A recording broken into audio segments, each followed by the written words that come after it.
Assalamualaikum warahmatullahi wabarakatuh. Selamat datang di channel FX Journal Target. Baik rekan-rekan semua, persiapan nanti untuk outlook 1 minggu ke depan ya, dimulai tanggal 9 sampai dengan tanggal 13 Desember 2024 tentunya ya. Sebelum masuk ke fundamental dan teknikalnya, rekomendasi broker ya, ada akun Sen terutama untuk pemula, tetapi saran sebelum benar-benar terjun di dunia trading ya, khusus untuk pemula, gunakan akun demo terlebih dahulu ya. Kalau misalkan nanti sudah paham, dari segi materi sudah mulai menguasai, baru nanti upgrade pelan-pelan ke akun Sen untuk menekan risiko yang lebih minim, di mana akun Sen ini satu lot di akun Sen ya sama dengan 0,01 lot standar ya, jadi risikonya itu lebih kecil, tentunya juga diimbangi dengan konsep money management dengan baik dan benar ya. Baru nanti kalau sudah profesional dan dari segi equity atau modalnya cukup, baru pindah ke akun standar. Linknya ada di kolom di bawah ya, di bawah video atau di deskripsi untuk akun Sennya. Cuman khusus untuk di FBS ini, akun Sen tidak akan bisa diakses tanpa menggunakan link referral atau tidak tersedia di aplikasi ya. Kelebihannya dari historinya kita masih bisa liatin panjang banget. Contoh di Gold itu kita masih bisa liatin history di bawah tahun 2000. Jadi pola pergerakannya itu kelihatan jelas. Dari segi pairnya, forex mayor minor itu juga banyak banget, kemudian dari gold, Nasdaq, oil itu juga ada, tentunya kripto itu juga tersedia, dan semuanya ini bisa di trade dengan menggunakan akun Sen semua ya. Kemudian dari segi manajemen atau jurnal ya, ini saran aja untuk melatih konsisten dan disiplin. Masalah profit gede itu belakangan, yang penting konsisten dulu. Dari segi trade-nya pun dalam satu hari usahakan dibatasi ya, biar tidak terhindar dari overload dan overtrade. Contoh kalau misalkan jurnal yang saya buat di sini ya, start awal itu kurang lebih kemarin itu ada 300, tetapi dari hari Senin sampai dengan Jumat itu memang ada yang profit gede, ada yang profit kecil, ada yang minus. Ini di hari Rabu kemarin kena SL plusnya juga banyak, kemudian di gold ini juga profit, ada minus. Jadi ini kalau misalkan menggunakan jurnal seperti ini, itu kita tahu jatah lot dalam satu hari itu ada berapa, maksimal lot dalam satu hari, dan maksimal entry-nya itu ada berapa, itu nanti ketahuan semua. Kemudian dari segi target harian, normalnya berapa, kalau misalkan persentase dimulai dari 1,5% turun terus ya ke bawah, nanti sampai di akhir Desember itu menjadi 1,1% dalam satu hari. Tetapi dari segi equity itu sebisa mungkin berkembang. Jadi kalau misalkan kena loss atau kena SL, kena stop loss ya, itu nggak terlalu panik. Tapi kita tahu di mana titik entry untuk memanfaatkan momen-momen tertentu, itu nanti kita bisa dapat lah. Tentunya yang paling utama adalah manajemen emosi, ini juga harus bisa dikuasai ya. Jangan terlalu ambisi, jangan terlalu emosi. Untuk contoh jurnal ini bisa dibuat sendiri, cuman kalau pengen instan, include dengan kalender tahun 2025 sampai dengan nanti di Desember 2025 ya.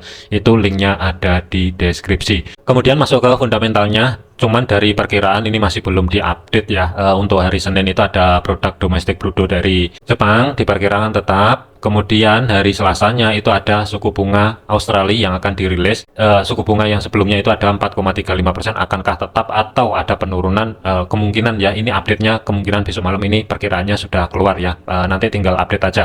Di hari Rabunya dari segi Amerika ada indeks harga konsumen dari monthly dan year on year juga dirilis, 0,3%, 0,2%, dan 2,6% ya dari segi datanya. Kalau misalkan yang keluar itu nanti di hari Rabu, ternyata data adalah di atas daripada data yang sebelumnya dan di atas nanti yang ada di perkiraan, tentunya ini akan nge-trigger untuk indeks dolar bisa aja mendadak menguat. Tetapi kalau misalkan data yang keluar itu nanti adalah di bawah daripada data yang sebelumnya, hati-hati, indeks dolar bisa lanjut melemah. Kemudian dari Kanada juga akan merilis suku bunganya 3,7%, ini adalah di data yang sebelumnya.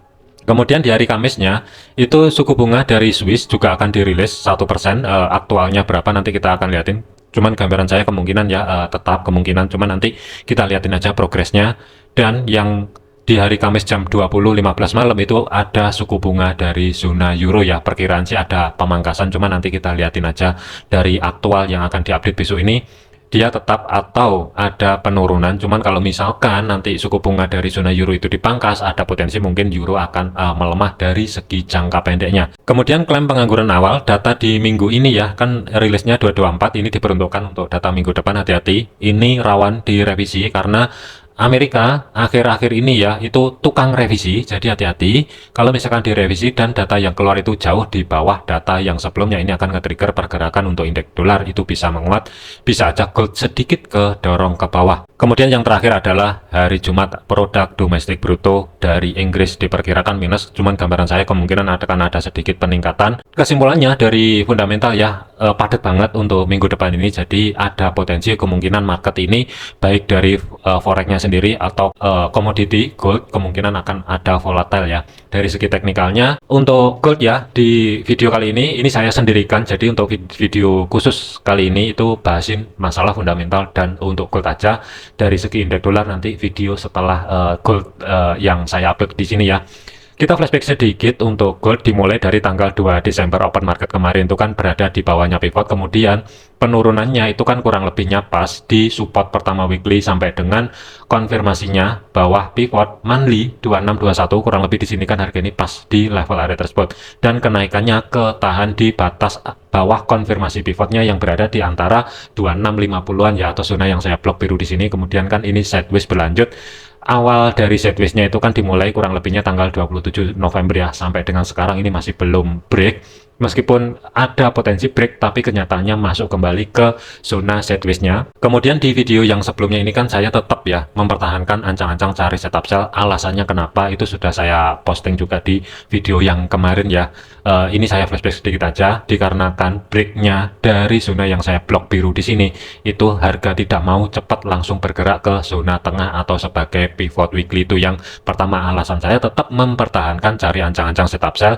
Dari segi daily ini juga belum ada konfirmasi harga mampu tutup di atasnya level area zona yang saya blok biru di sini ya, 2652. Itulah alasannya untuk minggu ini kenapa saya mempertahankan cari ancang-ancang setup sell. Dan NFP kemarin juga sudah saya kasih kisi-kisi, kalau misalkan datanya itu positif, ada potensi gold akan turun ke bawah yang akan menjadi zona pantau yang atau targetnya terdekat adalah di antara support pertama weekly sampai dengan batas bawah monthly-nya 2624 sampai dengan 2621. Ini dampak dari NFP kurang lebih pas di level area tersebut. Yang kedua, kalau misalkan ekstrim kedorong ke bawah 2605 yang akan menjadi next targetnya. Kenyataannya harga kurang lebih NFP rilis spike ke atas, mendadak langsung turun ke bawah, ninggalin ekor dipasin di antara level area 2624 dan harga ini kan kembali sideways berlanjut ya. Penutupan ada di 2633. Dikarenakan untuk level area SRP weekly untuk minggu ini sudah selesai, ini saya hapus dulu karena ada level area baru kembali. Sebelum masuk ke level area SRP weekly ya, ini flashback sedikit untuk perjalanan monthly-nya yang diperuntukkan nanti sampai dengan tanggal 31 Desember tentunya. Untuk pergerakan saat ini itu masih tetap harga ini masih sideways ya, di antara zona tengah atau sebagai pivot monthly 2650 pembulatan, kemudian batas konfirmasi bawah pivot itu berada di 2621. Kalau kita lihatin dari segi time frame daily-nya ini juga masih belum ada konfirmasi tutup di bawahnya 2621. Ada potensi kemungkinan sideways untuk minggu depan ini ya akan sedikit berlanjut sebelum break ya, jadi untuk hari Senin ini hati-hati. Kemudian support pertama monthly itu berada di 2574, kemudian yang atas 2677 ini juga ada level area yang mesti diwaspadai, mengingat di kirinya itu juga ada zona supply batas atau ekornya di sini ya, kurang lebih di sini ini masih belum diambil. Jadi antisipasi kalau misalkan mendadak gold bergerak ke atas, kemungkinan untuk minggu depan ini belum jauh-jauh di 2677 ya. Selanjutnya masuk ke time frame weekly-nya. Kalau misalkan saya tarik level area SRP dari low sampai dengan high untuk minggu ini ya, diperuntukkan nanti di tanggal 9 Desember ini sampai dengan tanggal 13, itu ada beberapa zona pantau yang mesti diantisipasi. Kurang lebihnya batasan pantau over atasnya ya, kalau dari weekly ini mungkin polanya nggak terlalu kelihatan ya, masuk ke time frame H4. Batas atas kalau misalkan ada kenaikan dari gold sebagai resisten 3 dan 4 weekly itu jatuh di 2694 sampai dengan 2705 atau zona yang saya blok biru. Kemudian support 3 dan 4 itu jatuh di 2565 sampai dengan 2576. Ini juga bertumpuk dengan level area SRP weekly untuk minggu yang sebelumnya ya. Jadi ada beberapa level area yang menumpuk di bawah. Tentunya di level area support 3 ini juga ada level punyanya monthly yang ada di 2575 pembulatan ya, atau 2574. Jadi hati-hati, ada peluang kemungkinan untuk minggu depan ini level tersebut akan diambil. Di kiri kurang lebih kalau misalkan ya saya tarik ke kiri, ini juga pas ada zona demand yang masih belum diambil, dan di sini juga ada gap yang masih belum ketutup. Jadi untuk minggu depan ini ada peluang kemungkinan gold itu akan melanjutkan perjalanan ke bawah. Dan dari segi daily-nya kalau kita lihatin di sini, ini bearish flag-nya masih berlaku selama belum sampai ke 20 bar ya. Kalau misalkan saya hitungin untuk candlenya itu kurang lebihnya 9 candle daily. Jadi ini masih ada peluang bearish flag-nya ini masih berlaku ya, sampai dengan salah satu nanti break. Tentunya kalau misalkan break dan potensi gold kedorong ke support 3 dan support 4, setidaknya dia harus terkonfirmasi mampu daily close-nya itu setidaknya tutup di bawah support pertama weekly atau zona yang saya blok merah di sini ya. Kalau kita lihatin dari segi time frame 4 mungkin kelihatan, tinggal tunggu aja daily close ya, bukan H4 karena ini untuk swing.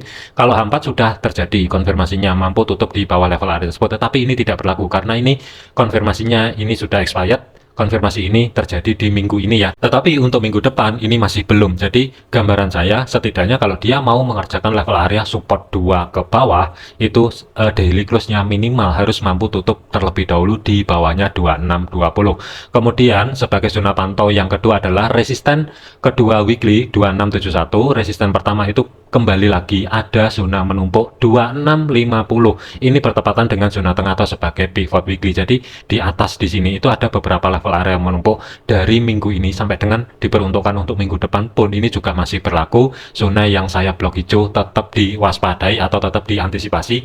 Bisa aja kalau misalkan sideways berlanjut, ini bisa aja keambil zona yang saya blok hijau. Atau kalau sudah membuat konfirmasi daily close-nya mampu tutup di bawah 2620 atau 2613, ini terus terang waspadai aja kalau misalkan terkoreksi dulu ke atas ke resisten sebelum turun secara signifikan. Ini tetap antisipasi. Jadi kuncinya untuk minggu depan ini gold selama level area 2657 sampai dengan 2658 dari segi daily close-nya masih belum mampu tutup di atas level area tersebut, kemungkinan belum akan mengerjakan level area resisten. Tetap waspadai.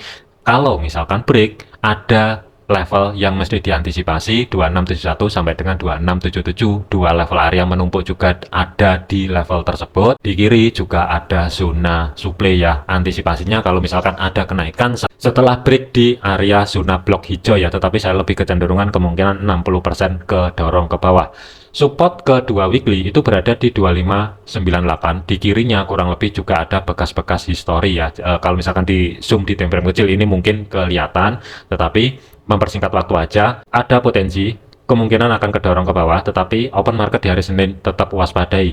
Kemudian zona yang saya blok abu-abu di sini, ini adalah sebagai level area zona tengah atau sebagai pivotnya weekly ya, 2635, batas konfirmasi atas 2640, batas bawah adalah di 2629. Kalau kita lihatin dari segi time frame satunya, open market di hari Senin ini kan diawali di zona tengah atau sebagai pivot, kemungkinan juga bisa aja nih nanti ada gap ke bawah atau gap atas langsung turun, atau kalau misalkan dia keluar bergerak kuncinya jangka pendek berada di 2640, kalau misalkan bergerak di atas level area tersebut ada potensi mengejar level area resisten pertama weekly sampai dengan history high minggu lalu. Tetapi kalau misalkan belum mampu bergerak di atasnya 2640 dari segi jangka pendeknya, hati-hati, ada potensi kemungkinan zona terdekat bawah itu berada di support pertama weekly 2620 ya. Jadi kesimpulannya untuk gold ini zona pantaunya yang mesti diantisipasi. Kalau misalkan ada kenaikan mungkin saya skip terlebih dahulu resisten 3 dan 4 ya, kemungkinan di minggu ketiga ada potensi harga mendekati level area 2700. Tapi untuk minggu depan ini terus terang saya masih ragu,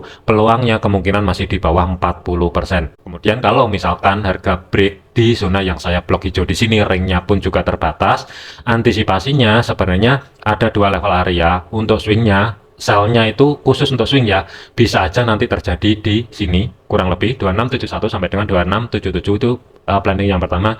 Planning yang kedua, sell kemungkinan akan di sini untuk swingnya ya, nanti kita lihatin progresnya. Kemudian zona bawah yang mesti diantisipasi, ada peluang besar kemungkinan akan mengejar level area 2575 sampai dengan 2565. Hati-hati, sebagai support 3 dan 4 atau sebagai batasan pantau over untuk minggu depan ini tetap waspadai. Support kedua sebagai physical price levelnya 2600, tetapi level area untuk support kedua ini berada di 2598 ya.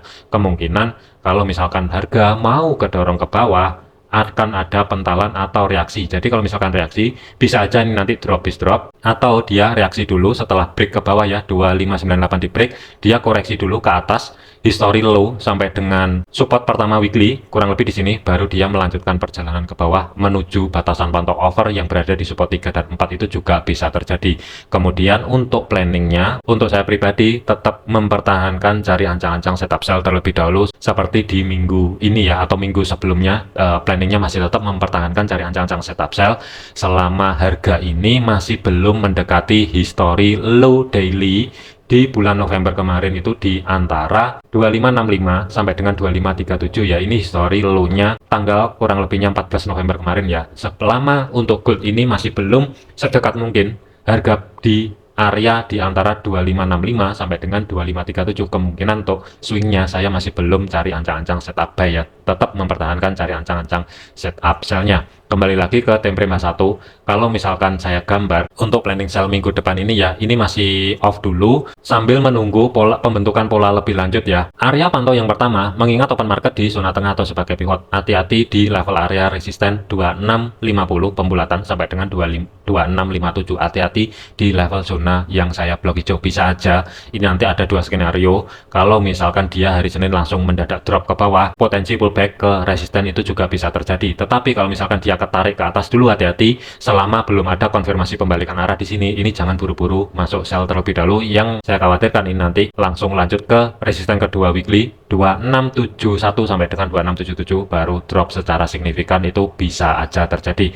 Untuk planningnya kalau misalkan saya gambar, sementara saya taruh dulu yang ada di resisten pertama weekly 2650 selama harga daily close-nya masih belum mampu tutup di atasnya 2657 atau 2658, tinggal tunggu konfirmasi pembalikan arah, harga kembali bergerak di bawahnya resisten pertama. Nanti kalau misalkan ini ternyata harga kedorong ke atas ya, kalau misalkan break, ini abaikan dulu, jangan dipakai dulu, baru nanti kalau misalkan ada konfirmasi pembalikan arah dan harga sudah mampu bergerak kembali di bawahnya resisten pertama weekly yang berada di 2650, baru ada potensi referensi sell ini akan aktif. Dari segi jarak untuk stop loss, hati-hati, kelihatannya kecil tapi ini ruang geraknya lumayan lebar, 180 sampai dengan 185 pip, dikarenakan ini untuk swing bukan untuk scalping atau day trade. Tetapi saya lebih prepare untuk targetnya. Kalau kita lihatin dari segi time frame 4-nya, untuk minggu depan ini kemungkinan langsung akan saya pentokin ke support 3 sampai dengan support 4 ya. Ini target maksimumnya. Kalau untuk TP pertama itu berada di support kedua weekly 2598 sampai dengan 2600. Ruang geraknya itu sekitar 480 pip, tetapi TP maksimumnya itu kurang lebih antara 750, maksimum itu 820-an pip ya. Ini gambaran saya untuk satu minggu ke depan ini, baru nanti di antara support 3 ataupun support 4 itu kalau misalkan ada konfirmasi, mengingat di sini ada zona yang masih fresh juga, zona supply-nya, dan ada gap yang belum ketutup juga. Kalau misalkan valid ada pembalikan arah, tidak menutup kemungkinan planning buy itu akan ada lagi di atasnya 2575 atau 2576. Sementara saya gambar seperti ini dulu. Kemudian skenario yang kedua, kalau misalkan resisten pertama sampai dengan history high minggu ini ya 2657 atau 2658 ini dijebol, kemungkinan referensi sell yang kedua itu akan aktif kalau daily close-nya tidak mampu bergerak di atasnya 2678. Tinggal tunggu cari konfirmasi pembalikan arah di bawah level area tersebut. Kemudian dari segi jarak untuk stop loss-nya, mengingat ini swing, ruang gerak sekitar sama 180 sampai dengan 185 pip, tetapi dari segi targetnya ini lebih lebar. Untuk TP pertama itu bisa di history low minggu ini yang berlaku untuk minggu depan ya, kurang lebih 2613, ruang gerak hampir 600 pip, tetapi ada perbedaan dari segi target maksimum itu sedekat mungkin berada di 2574 sampai dengan 2565, sedikit di atas level area tersebut, kurang lebihnya itu 1000 pipan ya. Ini gambaran saya untuk satu minggu ke depan ini. Tetapi kalau kita lihatin dari segi time frame satunya, tidak menutup kemungkinan juga bisa aja ini nanti open market langsung cari ancang-ancang setup sell, itu juga bisa aja terjadi kalau misalkan harga ini ternyata langsung bergerak di bawahnya 2629 atau sebagai batas bawah konfirmasi pivot ya. Ini khusus untuk day trade-nya. Tetapi dari segi targetnya itu kurang lebih sementara jangan jauh-jauh terlebih dahulu di antara dua level area 2620 sampai dengan 2613. Ini khusus untuk day trade-nya. Kalau misalkan open market di hari Senin itu harga sebagai kuncinya itu tidak mampu bergerak di atasnya 2640 ya. Jadi ada dua skenario untuk day trade-nya juga. Kalau misalkan dia gap atas bergerak mendekati level area 2640 selama tidak berhasil break di atas level area tersebut, tinggal tunggu konfirmasi pembalikan arah, bergerak di bawahnya pivot 2635, kemungkinan referensi sell yang pertama khusus day trade akan aktif, tetapi dari segi targetnya 2620 sampai dengan 2613 terlebih dahulu. Itu skenario day trade yang pertama. Skenario day trade yang kedua tidak menutup kemungkinan kalau misalkan open market langsung turun ke bawah, bisa terjadi open sell-nya itu untuk saya pribadi itu kemungkinan ya sedikit di bawahnya 2629, kurang lebih di sini untuk sell-nya, tetapi dari segi targetnya saya lebih prefer nargetin di 2613 sampai dengan 2610 untuk day trade-nya. Oke, ini gambaran saya untuk satu minggu ke depan ini. Jadi kesimpulan untuk planningnya adalah tetap mempertahankan cari ancang-ancang setup swing sell-nya sampai nanti harga itu mendekati di level area 2575 sampai dengan 2565, itu yang pertama, atau setidaknya mendekati history low di bulan November kemarin yang berada di 2537 ya, kurang lebih di sini baru nanti ada potensi kemungkinan akan ada referensi buy ya, selama harga belum mencapai level area 2 di sini. Ini kemungkinan.